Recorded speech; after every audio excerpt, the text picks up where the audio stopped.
ngày ní nhưng mà chạy rồng lệ còn lư nó không ca chơi ra đông xa original ta bóng bóng đặc biệt cua chơi ra đông xa mùi ná đại dương xạ thô tụ sập rồi có iPad bỏ dương tới viên miền bật tập hiếp hai nâng xóm trái thả bị cả ok chẳng sầm mẹp là lơ tóc này cứ miền đông xa bỏ Apple tràn và phê khăn mặt tên tí mũi cứ bỏ phê bộ đông xa ở mà phê vát anh ấy cứ mà phê vát hay sầm mẹp tí pi ní cứ anh ấy cứ bỏ phê bộ sam sập vát bà anh ấy cứ sam sập vát anh ấy vẫn cứ sam sập pram vátนะ35 W ហានេះវិញគឺ40 W ឬក៏បើយើងសាកមួយ MacBook វាអាច load ដល់ទៅ60 W អញ្ចឹងខ្ញុំនឹងទៅធ្វើការ detail មួយសម្រាប់បងប្អូនអ្នកគ្នាដើម្បីឲ្យបងប្អូនអ្នកគ្នាងាយស្រួលក្នុងការជ្រើសរើសវីដេអូនេះមិនមែនជាការផ្សព្វផ្សាយដើម្បីឲ្យបងប្អូនមកទិញអីវ៉ាន់ពីខាងខ្ញុំទេបងប្អូនអ្នកគ្នាអាចគ្រាន់តែមើលវីដេអូហ្នឹង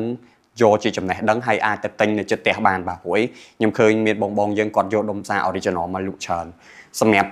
ដុំសាកដំបូងគេប្រអស់ដែលខ្ញុំនិយាយនេះគឺប្រភេទពួកដុំសាក original ប្រភេទពួក 20W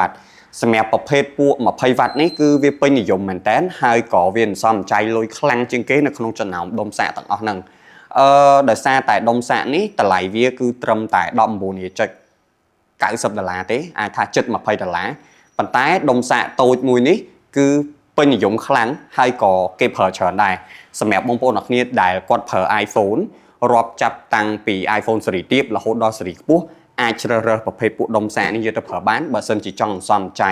ប៉ុន្តែល្បឿននៃការសាកវាអត់លឿនណាស់ណាទេវាមកល្មមត្រឹម 20W ហើយវាសុវត្ថិភាពនៅក្នុងការសាកថ្មមួយជប់ទល់ភ្លឺល្បឿនវាចូលសឹមមកល្មមមិនលឿនពេកហើយក៏មិនយឺតពេកដែរមកល្មម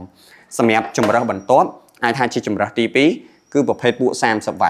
ប្រភេទ 30W នេះយើងឃើញវាភាគច្រើនមាននៅក្នុងប្រអប់ប្រភេទពួក MacBook Air យើងឃើញប្រអប់ MacBook Air មានមកជាមួយនឹងដុំសាកនេះហើយដុំសាកនេះវា support ក្នុងការសាកថ្មជាមួយនឹង iPhone ក៏ដូចជា iPad ដូចគ្នាប៉ុន្តែវាអាច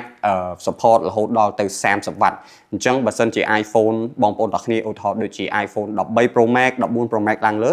ប្រើដុំសាកនេះអាចសាកបានរហូតដល់27W ព្រោះដុំនេះវា30តែទូរស័ព្ទយើងវា support 27អញ្ចឹងវានឹងទៅ maximum វាហ្មងគឺ 27W ពេលដែលយើងសាកជាមួយនឹង iPhone ស៊េរី13 Pro Max តែបើសិនបងប្អូនយកទៅសាកជាមួយនឹង iPhone 17 Pro Max ដុំសាកនេះគឺវានឹងបញ្ចេញថាមពលវាអស់ហ្មងគឺវាអាចពំនាំថាមពលចូលទូរស័ព្ទយើងរហូតដល់ទៅ 30W ពេញហើយអានេះយើងអាចយកទៅសាកប្រភេទពួក MacBook ដែលមានអេក្រង់តូចឧទាហរណ៍ដូចជា MacBook Air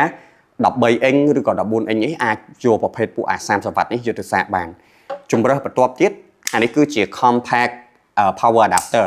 ជាប្រភេទពួក power adapter ដែលមានរុនសាកដល់ទៅ2ហើយវា support ការសាកថ្មរហូតដល់ទៅ 35W បងប្អូនទាំងគ្នាអញ្ចឹងវាលឿនជាងប្រភេទពួកអានេះប្រភេទពួក 30W ហើយថែមទាំងមានភាពងាយស្រួលដោយសារតែវាមានរុនដល់ទៅ2ពេលដែលបងប្អូនទាំងគ្នាសាក iPhone ម្ដងទាំងពីរគ្រឿង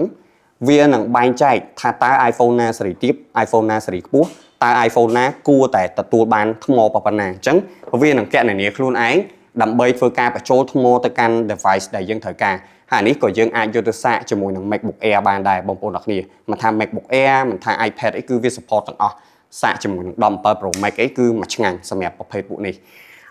បន្ទាប់មកទៀតគឺប្រភេទពួកដុំសាកដែលចេញក្រោយគេប្រអស់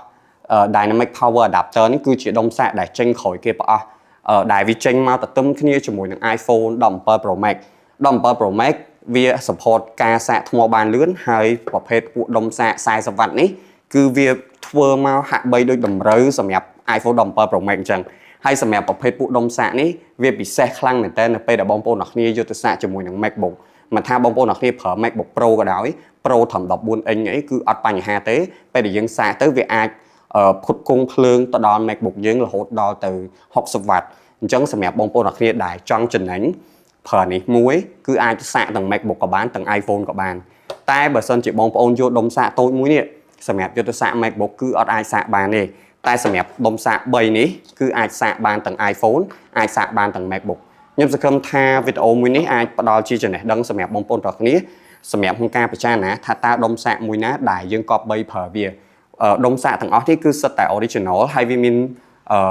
អតិថិជនគោលដៅវាមួយផ្សេងគ្នាបើបងប្អូនអ្នកគ្នាចង់សំចៃខ្ញុំ recommend ប្រភេទពួក 20W នេះតូចហើយធូរថ្លៃ ធូរថ្លៃជាងគេនៅក្នុងចំណោមនេះហើយក៏វារៀងយឺតជាងគេដែរប៉ុន្តែវាសុវត្ថិភាពសម្រាប់បងប្អូនអ្នកគ្នាយកទៅប្រើអញ្ចឹងបើសិនជាបងប្អូនអ្នកគ្នាមានចង្អុលអីផ្សេងៗអាចសាកសួរបន្ថែមបានអូខេអរគុណ